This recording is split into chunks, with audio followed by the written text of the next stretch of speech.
Pritet për të parë se ku do çojë ky lloj komunikimi mes protestuesve pra nga njëra anë dhe kryeministrit Edi Rama nga ana tjetër përmes memeve dhe mënyrës se si komenton ai blogerët apo njerëzit të cilët merren me rrjetet sociale për të bërë mbulimin e protestës.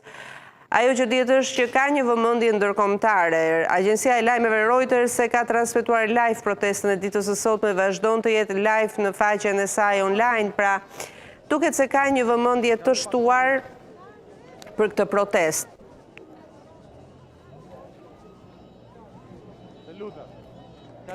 Pra, është dita e 9 e protestës. Siç e thash, është një protestë e cila që nga dita e parë deri në këtë ditë ka evoluar në kërkesat e saj. Fillimisht ishin 5 kërkesa, kryesonte dorëheqja e kryeministrit Edi Rama. Ditën e sotme nga qytetarë të ndryshëm janë artikuluar edhe protesta të tjera, si ndryshimi i kodit zgjedhor apo një qeveri teknike me përfaqësues të cilët asnjëherë s'kanë qenë të angazhuar si Partinë Socialiste ashtu dhe në Partinë Demokratike.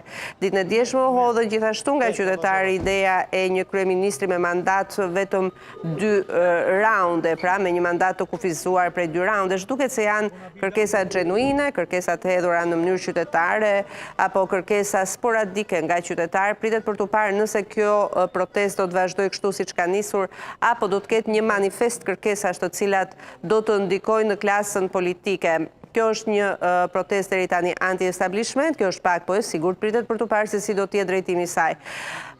Ne do të ndahemi këtu së bashku, do të jemi prapë nesër në orën 19, pas pak do të jetë Erlam Hilli me të ftuarit e saj për ta elaboruar dhe më tej këtë protestë që po vazhdon me këtë marshim në bulevardin Dëshmorët e Kombit, pritet për të parë se në cilat akse do të jenë protestuesit në mbrëmjen e sotme, deri kur do të zgjasë kjo protestë, e cila do të jetë përsëri ditën e nesërme për të kuptuar nëse do të jetë një protestë dhe ne do ta ndjekim për të kuptuar pra nëse do të jetë një protestë që do të hyjë në perpetuum mobile, pra do të vazhdojë kështu për ditë të tëra, apo natyrisht do të ketë një definicion dhe pritet për të parë se si do të jetë ky definicion përballë kryeministrit Edi Rama. Mirë, bashkëtakojmë përsëri nesër në orën 19, mirupafshim.